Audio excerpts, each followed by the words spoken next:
Bueno, es un video que hago con la intención de que ustedes desde sus casas o desde los diferentes escenarios en los que se encuentren puedan repasar un poco sobre estas figuras que hemos ido viendo en el desarrollo de nuestros cursos para efectos de que los complementen eh, especialmente para nuestros estudiantes del Tecnológico de Antioquia. Y bueno, espero que sea de su utilidad y que si tienen alguna inquietud la formulen en los comentarios. Eh, Digo que va dirigido a los estudiantes del Tecnológico de Antioquia, especialmente a los que se encuentran en territorios porque pues allá se presentan en los territorios se presentan muchas vicisitudes que muchas veces impiden a algunos estar completamente en el desarrollo de nuestros encuentros, de nuestros escenarios. Trataré de hacer brevemente esta explicación de cada una de las estructuras societarias en nuestro país y de las formas de colaboración empresarial. Y voy a hacer este primer video hablando de una forma de colaboración empresarial, no propiamente de una forma societaria, de las típicas que se encuentran en nuestro Código de Comercio. Eh, es importante, bueno, alguna precisión que quiero hacer metodológica es que voy a hacer un video por cada una de las estructuras societarias para efectos de que sea más fácil, menos pesado poderlo compartir en los diferentes canales que solemos utilizar. Entonces, comenzaremos con las cuentas en participación, como les decía. Las sociedades en nuestro país, las que trata el Código de Comercio, son la sociedad limitada, la sociedad anónima, la sociedad por acciones simplificada, la sociedad en comandita simple, por acciones, la colectiva. Pero en nuestro curso veíamos que existen muchas otras formas de colaboración empresarial y en el curso del derecho societario, cuando uno inicia estudios en estos aspectos, uno se da cuenta que hay muchas otras formas de explotar una actividad, de desarrollar un negocio y que no impliquen la creación de una sociedad. Obvio, siempre lo ideal será que el negocio escale a tal nivel que debamos constituir una sociedad, pero muchas veces no es así. Las cuentas en participación, entonces, en todo caso, son un contrato típico, típico en el entendido en que encontramos los diferentes tipos dentro del Código de Comercio, es decir, los diferentes artículos, las diferentes disposiciones que lo regulan. Del 507 en adelante del Código de Comercio hasta el 514 encontramos nosotros la regulación de las cuentas en participación. Es un contrato de colaboración que permite a un socio gestor realizar actividades u operaciones comerciales con los aportes de socios que son ocultos, sin la necesidad de crear una nueva persona jurídica, una nueva sociedad. La naturaleza de ese acto, de ese contrato como tal, es que básicamente consiste en que hay una persona generalmente quien tiene una idea, quien conoce, quien tiene el know-how o quizás también el goodwill para desarrollar una operación, pero muchas veces estas personas no cuentan con los recursos necesarios para desarrollar esa actividad.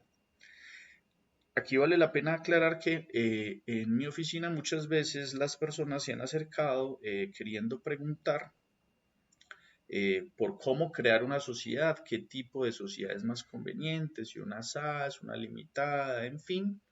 Y valga la pena decir que muchas veces esa asesoría termina en la recomendación de constituir unas cuentas en participación por varias razones que les explicaba en clase. La primera, muchas veces nosotros no conocemos a los socios, no sabemos qué tan buenos socios son.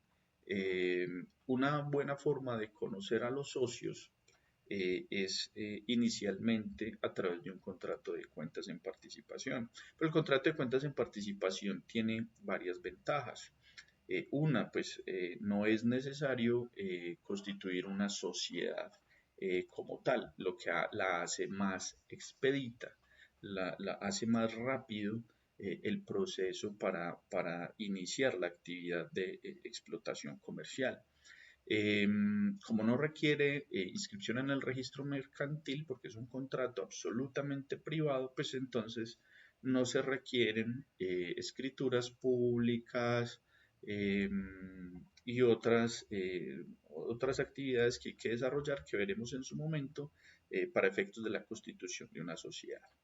Entonces es un contrato en el cual hay un socio gestor.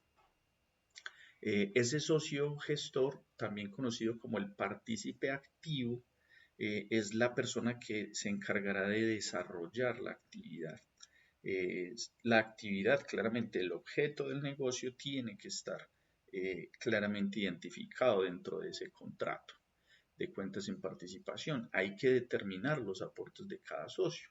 Los aportes de cada socio pueden ser de industria o de capital, pueden ser el nombre, puede ser un local comercial, puede ser la maquinaria, los elementos o puede ser capital.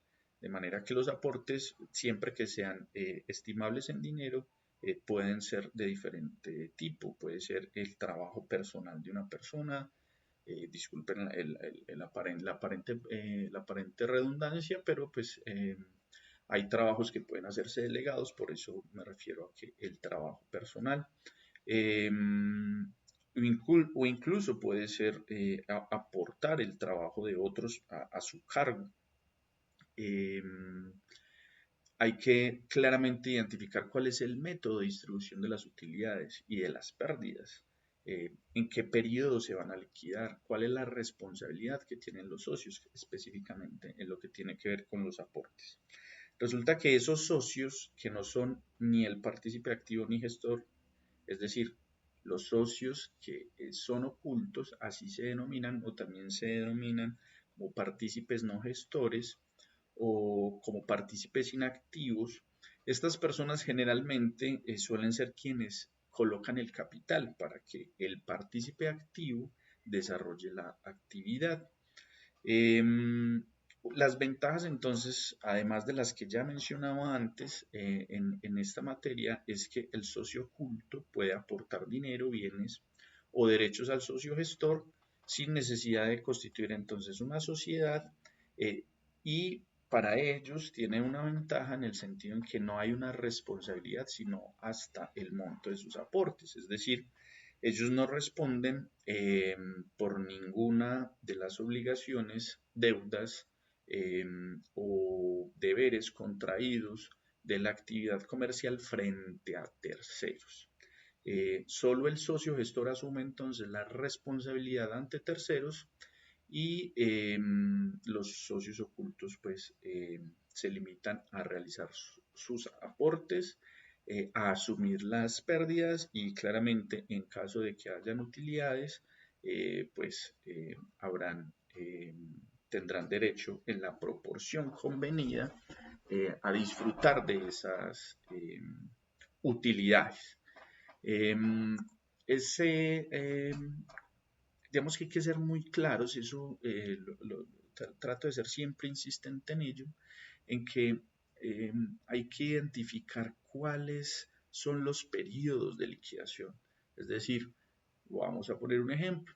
Yo pongo un capital junto con otra persona que es la sociedad gestora para montar un negocio del sector gastronómico, pensemos en cualquiera, si pensemos en una cafetería. Entonces yo no quiero por ahora constituir una sociedad, quiero saber qué tan conveniente sería estar atado a través de un vínculo societario con esa persona que va a administrar el negocio y pues pongo el capital para que esa persona explote la actividad gastronómica, el restaurante. Pero yo quiero tener claridad, quiero tener control, quiero tener facilidades para inspeccionar las cifras, la actividad, en fin, pues yo lo podré hacer, pero nada mejor que hacerlo a través del mismo contrato. Al ser un contrato privado, hay una amplia libertad para que las personas consignen dentro de ese contrato las obligaciones, los deberes y los derechos que tiene cada uno de los socios. Por ejemplo, en el mismo caso que traigo, si yo voy a colocar el capital y la socia gestora va a desarrollar la actividad, pues podríamos convenir que mis utilidades serán del 90, que las de esa persona serán el 10 o el 50 y 50, en fin, podremos convenirlo de diferentes maneras. No hay una regla fija para ello, eso es absoluta libertad contractual y le solicitaré que las liquidaciones, que quede en el contrato la cláusula en el que las liquidaciones se realizarán mensualmente, pero también pueden ser, dependiendo de la actividad, bimensual, trimestral, semestral, en fin, como quieran las partes convenir. Es importante también identificar que este contrato de cuentas en participación, aquí me devolveré un poco al apartado de la responsabilidad, implica pues para los socios ocultos, en el caso del ejemplo que les daba, en el caso en el que yo seré un socio oculto, pues implicará que yo no podré representar a estas cuentas en participación. Es decir, yo no podré representar al restaurante, no podré obligarlo frente a terceros y en el caso en que yo así lo haga, dejaré de ser un socio oculto y pasaré entonces a ser un socio gestor, lo que implica para mí entonces que responderé ante terceros por las diferentes obligaciones, ante los trabajadores, ante los proveedores, ante los clientes, en fin, hay que tener presente que en el caso en el que yo salga de la órbita anónima del contrato y empiece a ejecutar actos expresos o conductas que lleven a las personas a concluir que yo en realidad soy un socio de estas cuentas en participación, entonces responderé frente a los terceros con quienes yo celebre los contratos por las diferentes obligaciones. Aquí hay algunas desventajas, claramente, es la dependencia del socio oculto, es decir, del inversionista, frente a la buena fe y la diligencia del gestor. Por eso les decía incluso en varias oportunidades a ustedes que en Shark Tank, un programa muy interesante que creo que todos deberíamos ver, he escuchado a varios de sus participantes como inversionistas, especialmente a un par que me caen muy bien, aunque todos tienen unas cualidades muy importantes, Alexander Torrenegra, Mauricio Holguín, en fin, ellos dicen, uno no invierte tanto en la idea, sino en el equipo.